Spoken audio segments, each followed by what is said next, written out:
Bom, então, artigo 9º. Artigo 10º artigo. A aquisição, a manutenção e o transporte de armas de airsoft e suas munições somente serão permitidas aos praticantes cadastrados. Beleza. Tá, tem algumas situações, mas tranquilo, sem problema. Tranquilo, de boa.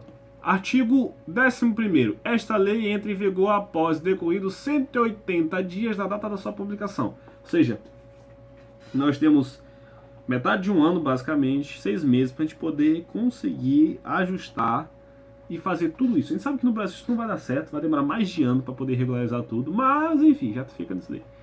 Justificação. O airsoft surgiu no Japão nos anos 70 e vem se popularizando cada vez mais no Brasil. Trata-se de um esporte em que os participantes usam armas elétricas ou gás, a mola, disparam bolinhas de plástico, bibis de 6 milímetros de diâmetro e simulam situações de combate. As armas de airsoft não são marcadores de paintball porque sua munição não solta tinta. O praticante atingido é que se acusa.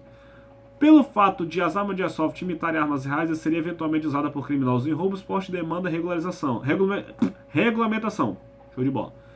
Este projeto de lei prevê que as armas de airsoft devem ter uma marcação laranja ou vermelha no cano para que não sejam confundidas com armas de fogo. O projeto também prevê que os praticantes do airsoft e suas armas serão cadastrados em um banco de dados junto à Secretaria Nacional de Segurança Pública, SNSP. Show. Diante do exposto, convidamos as senhoras senadoras e os senhores senadores a discutir e aperfeiçoar este projeto de lei. Sala das Sessões, senador Jorge Cajuru. Parte integrante do avulso do projeto de lei número 4199 de 2019. Beleza. Vamos voltar um pouquinho. Vamos ler aqui a COLOG anterior, né? Bom, o que a COLOG diz? 1. Réplica ou simulacro de arma de fogo para fins esportivos dispostos no artigo 26 da Lei 10.826 de 2003 é um objeto que visualmente pode ser confundido com uma arma de fogo, mas que não possui aptidão para realização de tiro de qualquer natureza. Isso é um simulacro. Réplica ou simulacro de arma de fogo. 2. Arma de pressão para arma de pressão. Arma cujo princípio de funcionamento implica no emprego de gases comprimidos para impulsão de projeto, os quais podem estar previamente armazenados em reservatório, no caso gás, ou ser produzido por ação de um mecanismo, tal como um êmbolo solidário a uma mola. Perfeito. O COLOG de 2010 está muito mais correta do que o de 2019, porque aqui foi feito por alguém que sabia, né? Parágrafo único. Enquadram-se na definição de armas de pressão para os efeitos desta portaria os lançadores de projetos de plásticos maciços, airsofts, e os lançadores de projetos de plástico com tinta em seu interior, paintball.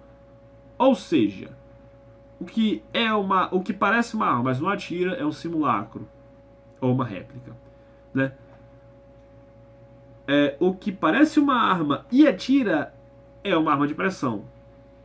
Então, a palavra certa a ser utilizada é arma. Não tem por de correr. Ou então a egg, pode usar a egg GBB, tanto faz. Se você não gosta de usar arma, beleza. Né? Bom, nessa COLOG, nós tínhamos que o seguinte. No artigo 16 do R105 diz o seguinte. Oito, né? As armas de pressão por ação de gás comprimido ou por ação de mola, né, com calibre superior a 6 milímetros que disparam um projeto de qualquer natureza são de uso restrito. Ou seja, artigo 16, são de uso restrito, aí tá lá, as armas de pressão por ação de gás comprimido ou por ação de mola com calibre superior a 6 milímetros que disparam um projeto de qualquer natureza. Ou seja, qualquer arma com mais 6 milímetros é produto controlado, é restrito.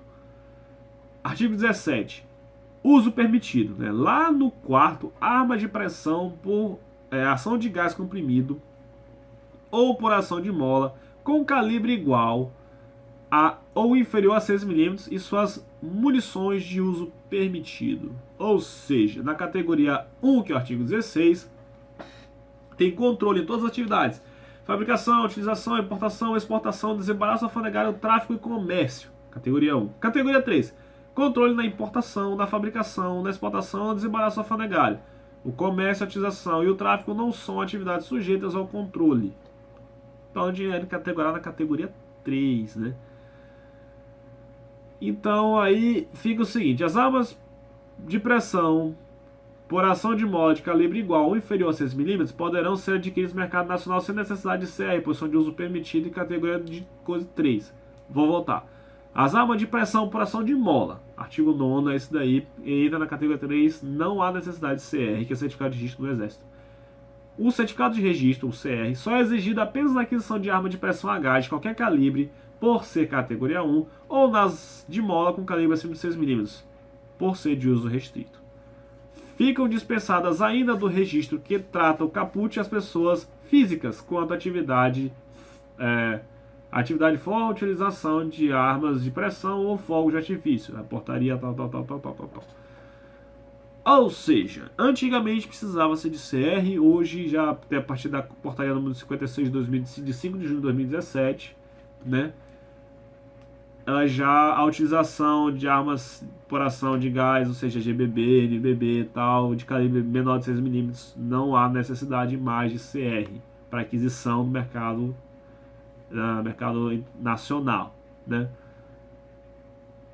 Agora, no caso de importação de arma de pressão, ação por gás comprimido, é obrigatório que o interessado, pessoa física ou jurídica, tenha o CR.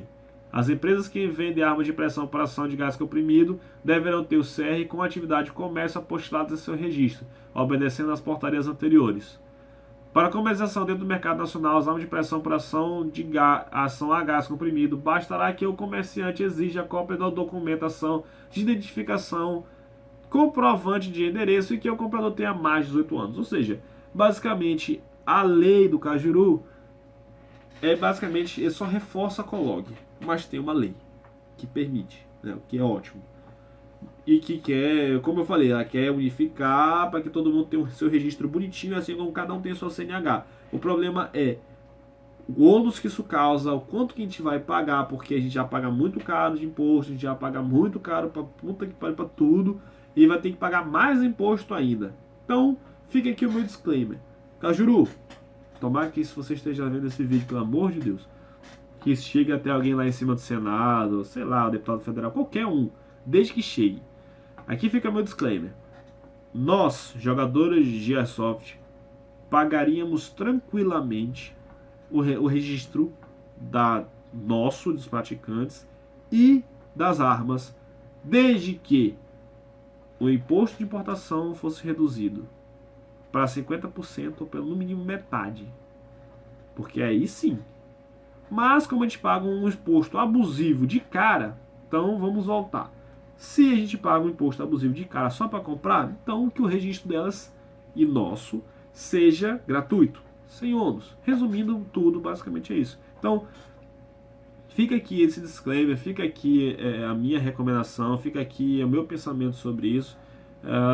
Existem outros jogadores aí de muito mais experiência do que eu, muito mais experiência jurídica do que eu, sou um simples estudante de engenharia mecânica, mas eu não posso deixar de falar sobre isso e ficar calado e depois me arrepender profundamente. Então, bom, para quem está assistindo isso aqui, eu sou o Guri, eu vou ficando por aqui, até a próxima, falou, valeu!